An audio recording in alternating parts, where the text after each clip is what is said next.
Hello lovely, and welcome back to Squeaky's Cauldron. I am your host, Sarah Evergreen. Thank you for being here today. It's been a while. It's been about 7 months to be precise, and I'm not entirely sure how to start this video, so I'm just gonna dive right in. The last 7 months have been an absolute whirlwind in my life. So much has changed. You can see behind me, this is my own bookshelf. So if you want to zoom in on your screen and check out what I'm reading, now you're able to. Every other time I've been in front of a bookshelf on these videos, it's been someone else's books, someone else's taste, someone else's home. This is my home. And that's just one piece of what has clicked into place since I last saw you.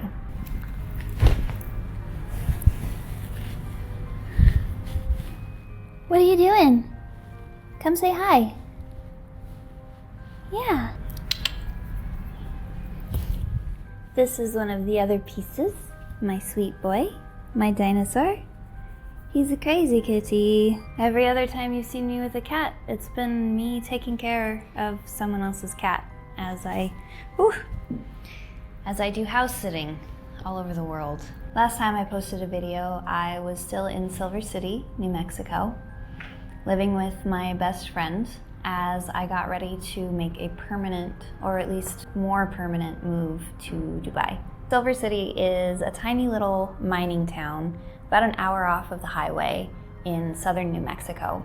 It's populated by artists and hippies and a larger than expected population of magic users, for lack of a better word, as well as a very large, blue collar worker class and a large Hispanic class. So it was pretty varied. It also had, like most cities that I've seen in the United States these days, a large number of drug users, abusers, and addicts. When I made that last video, and while I was living in Silver City, and for quite some time before that, I had started to feel kind of out of sync with this channel and with the content that I was creating. I was making things that didn't quite fit right, kind of making content for the sake of making content. My magic and my relationship with magic and using magic has shifted quite a lot since I started this channel. It's become so much more a part of just daily living and how I breathe and move through the world, rather than specific spells and rituals and things like this. But I felt at the time like that's what I needed to provide on this channel. I felt like I had to give something really concrete to work with, even though that's not how I was experiencing magic. One thing I've learned over and over and over again, that I keep learning, is that when you go into a creative process and you are speaking things not from your core, not from your lived experience, that leads directly to burnout. It leads to misalignment. It leads to bitterness. And that's where I felt myself going. Instead of running headlong into that space of burnout like I've done before, I decided to take a big step back. And this was kind of motivated by a lot of different things. I was getting ready to move to Dubai, like I mentioned, and say bye to the United States for the foreseeable future. I mentioned the drug use in Silver City earlier for a specific reason, and that is because I have had so much exposure to it in my life growing up and as an adult, and over and over and over again, it's been such a deeply negative experience, as I'm sure you are aware. When I came to Dubai for the first time, I didn't really know what to expect. One of the things that hit me the hardest, that left the biggest impact on me, was that when I was walking down the street here or driving around the city, I never saw anyone that was overtly under the influence of drugs or alcohol, because that's the way this city works. It's one of the safest places to live, just full stop. And there are arguments for and against the way that they enforce that safety, but I am finding it quite nourishing. Literally, when I leave, I don't need to lock my door. When we drive somewhere and park, Hisam leaves the car unlocked as often as he locks it. I'm usually the one locking it because I'm like, you have to lock your fucking car, right? That's not the case here. It's just different. It's so different. When I was in Silver City, I was making the shift and kind of grieving the United States that I love and getting ready to say goodbye to the country that I grew up in, that has so many beautiful things to offer, and that I see going places that I don't want anything to do with, and that I think are pretty dangerous overall for everyone that lives there and for what the United States purports to believe in. So there's a lot of grieving going on and a lot of processing going on, while at the same time getting ready to meet Hisam's family, Hisam's parents, getting ready to see about embracing Dubai, because the last time I was here, it was really, really hard. I came here during the summer. It gets very hot in the summer, like 42 degrees Celsius. I think that's 110, 112 degrees Fahrenheit, just for months at a time. And it was difficult. It was really difficult. And I'm facing down the barrel of that particular shotgun right now. But I'm in a very different position than I was last time. Like I said, I have a home. I have a base. I don't have to worry about hopping from place to place and figuring out where my next bed is gonna be. So that makes a huge difference. And being able to live with my husband, who is amazing, like, yeah, it's very exciting. And I'm very, very grateful to get the opportunity to do this and to have finally found more of a sense of home than I've had in a very, very long time. But that's all transition, baby. And transition takes a lot. Another huge transition that has come through since I last saw you is that I started writing fiction again. And I don't know if I've ever talked about this on this channel before, but I used to identify fully, like full power identify as a fiction author, science fiction, fantasy, and horror specifically. I've written 7 novels, completed 7 novels. I've started many more. I've written countless short stories. I've been published. I went to a pretty prestigious writer's workshop. You know, I've done a lot of stuff, and I spent so much time and energy focusing on my fiction. And when I went through my divorce about 10 years ago, I stopped being able to write fiction. Every time I would try, it would just feel so wrong.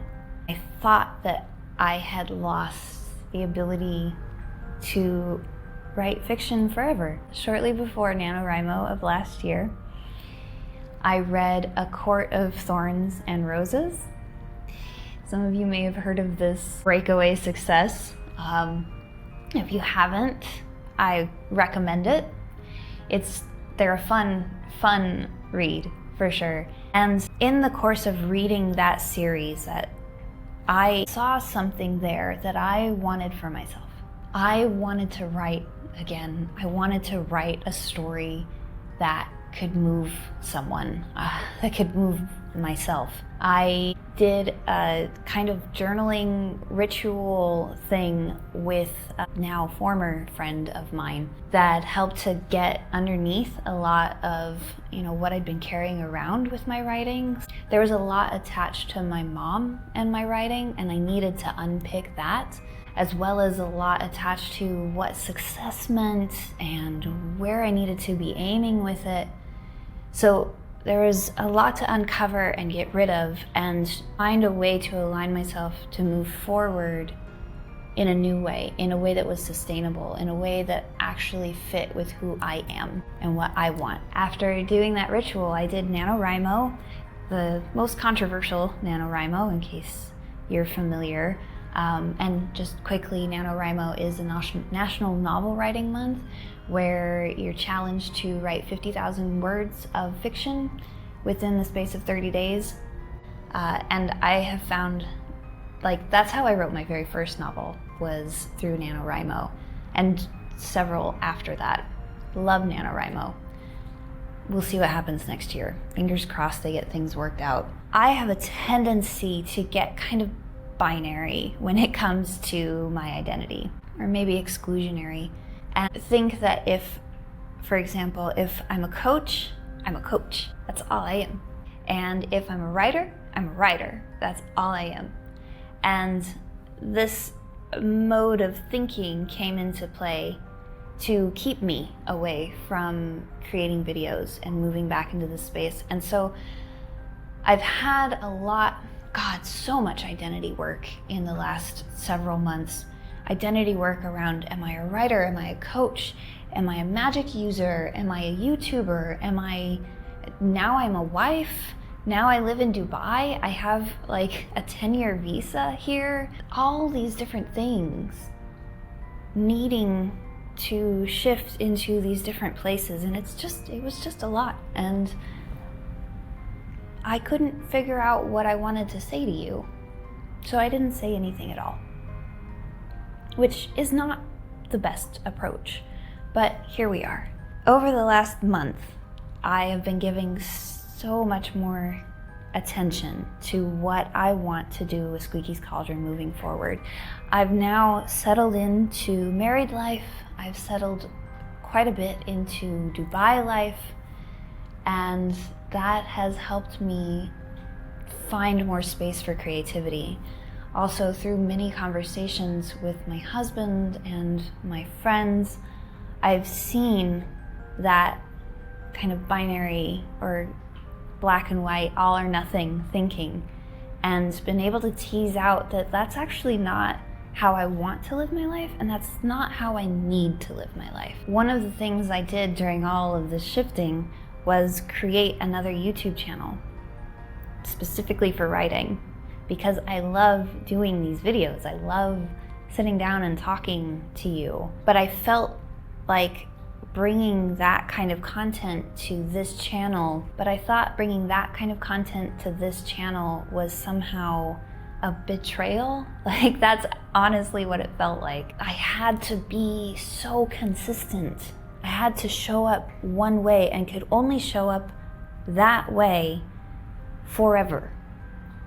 And if I wasn't gonna show up that way anymore, then I had to abandon the thing whole cloth. And so in my mind, what I was thinking was that either I had to stay the same Squeaky for you or abandon you completely. And I don't think that's true. What I think is more true is that this is my channel and I can show up any way that I want to. And the people who want to be here will be here, and the people that don't won't. And that's cool. To, I guess, kind of self-select away from utilizing what I've already built, it's sabotage. It's self-sabotage is what it is. And it's the thing that we do, I'm realizing this now, it's the thing that we do when we say, I'm not good enough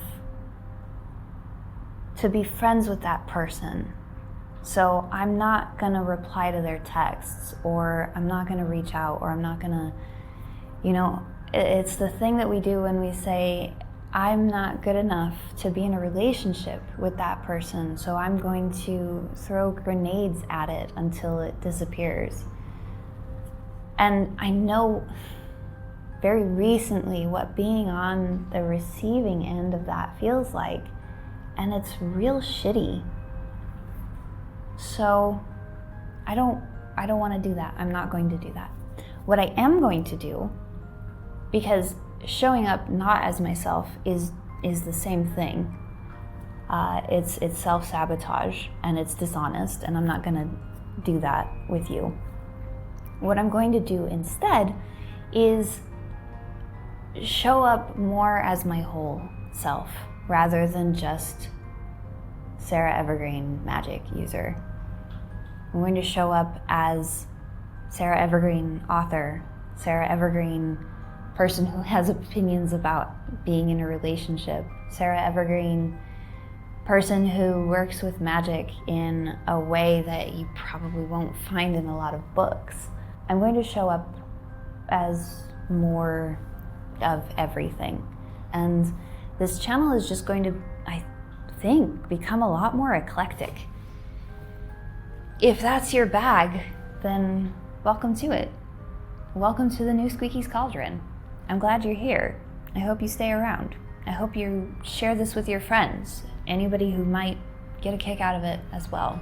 I'm still figuring out what all of this is going to look like moving forward, but over the next couple of weeks, I will be migrating all of my videos over from my AuthorTube channel to this channel, so you can check it out if you want, just so I have everything in one place. And then I will be moving forward with new content. So stay tuned. If you're new here, please subscribe. Make sure to hit that like button. And I'm curious, what, if anything, would you like to see more of from Squeaky's Cauldron? Whether it's in the realm of magic, or if it's more creativity focused or working with relationships, you know, let me know. I am open to suggestions. I may not take them, but I definitely want to hear them. Okay, thank you for being here. As always, use your voice. It is the only one you have, and we need it.